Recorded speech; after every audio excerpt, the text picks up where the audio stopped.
Mais pas moyen d'être tranquille.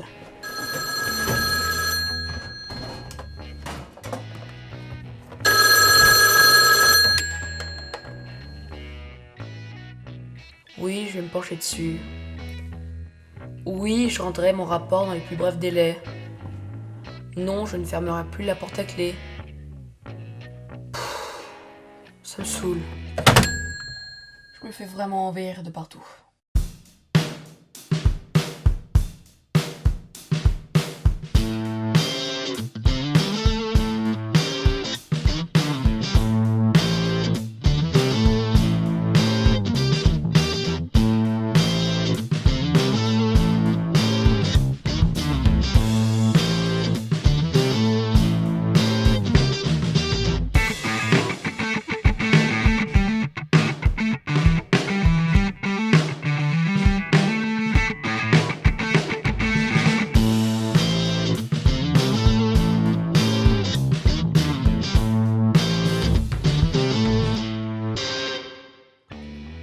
Les Envahisseurs, c'est un grand classique dans tous les médias de divertissement. Cinéma, télé, jeux vidéo, comics.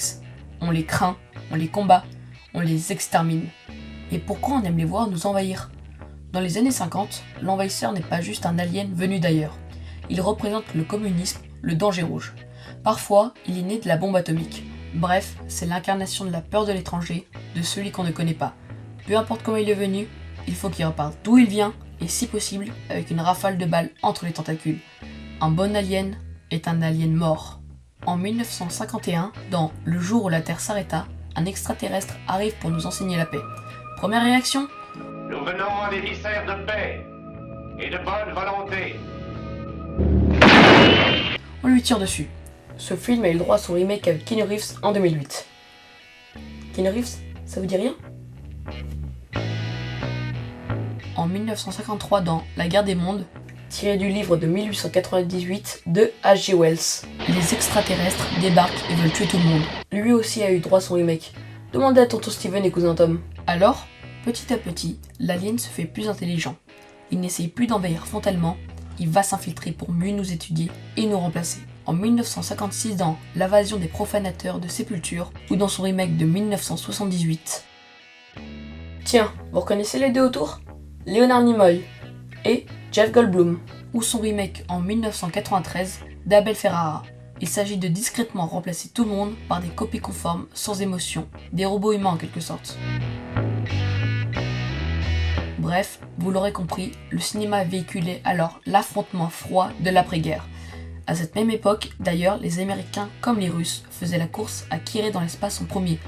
Donc, petit à petit, le sentiment que le danger pourrait un jour venir du ciel s'est fait de plus en plus présent. Chaque film pouvait avoir un sous-texte plus ou moins politique ou plus ou moins sociétal également. Par exemple, en 1988, le maître du film fantastique horreur, Monsieur Carpenter, nous livre un des livres, devenu culte aujourd'hui. En français, Invasion Los Angeles. Non mais vous ne voulez pas donner la fin du film dès le titre pendant que vous y êtes ?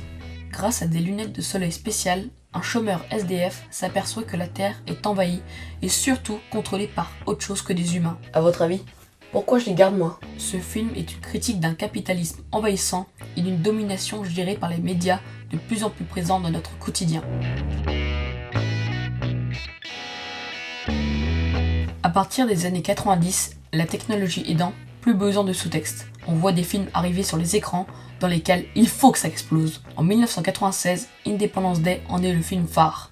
Il n'y a plus d'explosion au fin fond d'un désert. Il a fallu que tu te ramènes sur Terre pour venir jouer les gros bras.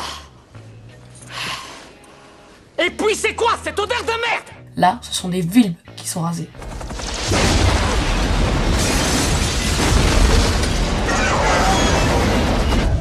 La Maison Blanche explose, et on aime voir ça. Et là, pour nous sauver, il nous faut au moins un Will Smith. Bah oui, Bruce Willis était occupé à creuser un trou dans un gros caillou. Il peut pas être partout, hein. Parallèlement à tout ça, la télévision n'est pas en reste. Il y a bien sûr la série Les Envahisseurs, diffusée entre 1967 et 1968, avec ce cher David Vincent, qui tout au long des épisodes essaiera de convaincre les autorités que des extraterrestres infiltrent notre monde. Ces envahisseurs nous ressemblent très pour trait, à un détail près, ils peuvent pas replier le petit doigt. Tellement de fois parodié, mais jamais égalé. Bonjour, monsieur Vincent. Bonjour, monsieur Vincent. On peut vous aider, Nardin Petit. On peut vous aider? Tout court?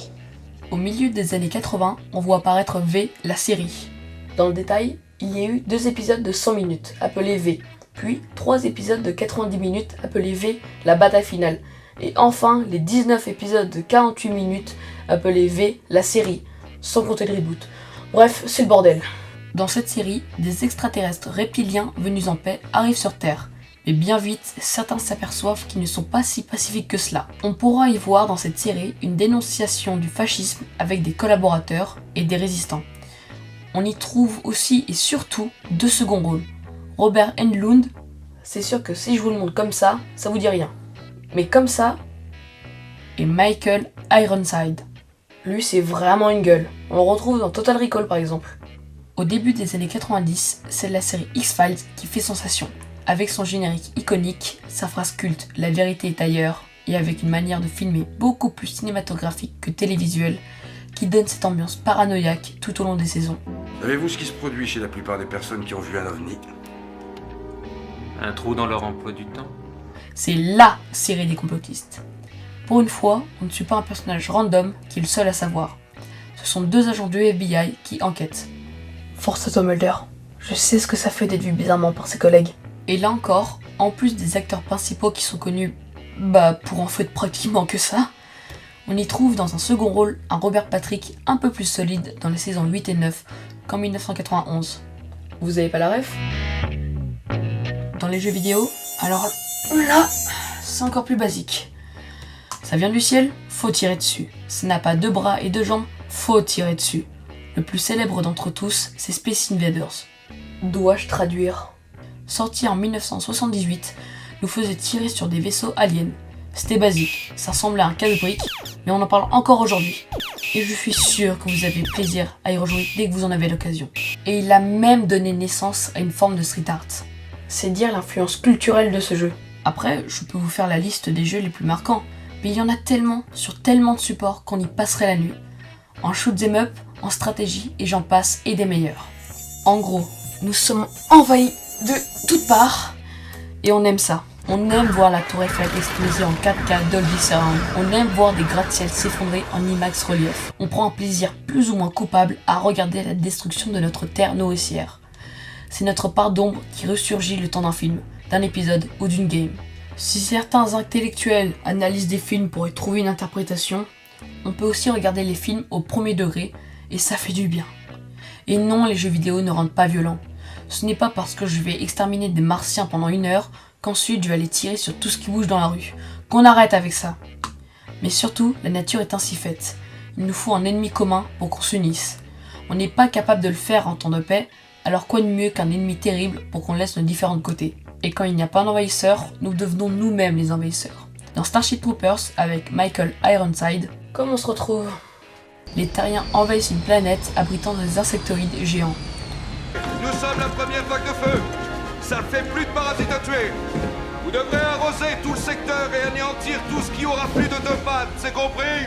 Oui, sergent-major! Bon, on peut dire que c'est par prévention, car les méchantes bestioles nous envoient des astéroïdes grâce à leurs rayons d'énergie. Pour être plus précis, comment dire? Oui, ils pètent des kamehameha vers le ciel et ça dévie des gros cailloux. Mais dans Avatar, les humains viennent envahir la planète Pandora juste pour des raisons économiques. C'est pour ça qu'on est là. Ce petit caillou gris vaut 20 millions de kilos. Il se trouve que leur village est planté sur le plus gros gisement et il faut qu'on les déplace. Ces sauvages menacent toute notre opération. On est au bord de la guerre et vous êtes censés trouver une solution diplomatique. Grâce à une petite analyse d'image rapide, on sait que ces fiers envahisseurs vont perdre. Regardez bien derrière le colonel. Ne peut-on y voir un drapeau américain tout noir? Un drapeau en deuil? Mais là n'est pas la question. L'être humain ne sait faire que ça. À l'école, qu'apprend-on en histoire? l'invasion de la Gaule par Jules César, les guerres menées par Alexandre le Grand, les invasions barbares, puis les conquêtes de Napoléon. Ah oui, quand ça nous concerne, on ne parle plus d'invasion, mais de conquête. C'est plus valorisant. Bref, l'histoire de l'humanité se construit sur des invasions. Alors, pas étonnant qu'on aime voir des extraterrestres nous envahir et détruire tout sur leur passage. Et d'ailleurs, l'envahisseur en général, et surtout, s'il vient d'une autre planète, ne serait-il pas le reflet de l'humanité ? Est-ce qu'on ne s'en servirait pas pour projeter sur eux nos propres envies primales ? Et au final, on ne combat pas des créatures, mais on combat nos défauts. Les extraterrestres veulent détruire la planète ? Mais que fait l'être humain lui-même ? Alors oui, j'aurais pu vous parler d'invasion de zombies, ou d'araignées géantes, mais j'ai préféré m'intéresser à ce qui venait d'une autre galaxie. Et puis je fais ce que je veux quoi, c'est mon bureau. Alors oui, j'aime les envahisseurs. Et surtout, n'oubliez pas, le bien, le mal, tout n'est qu'une question de perspective.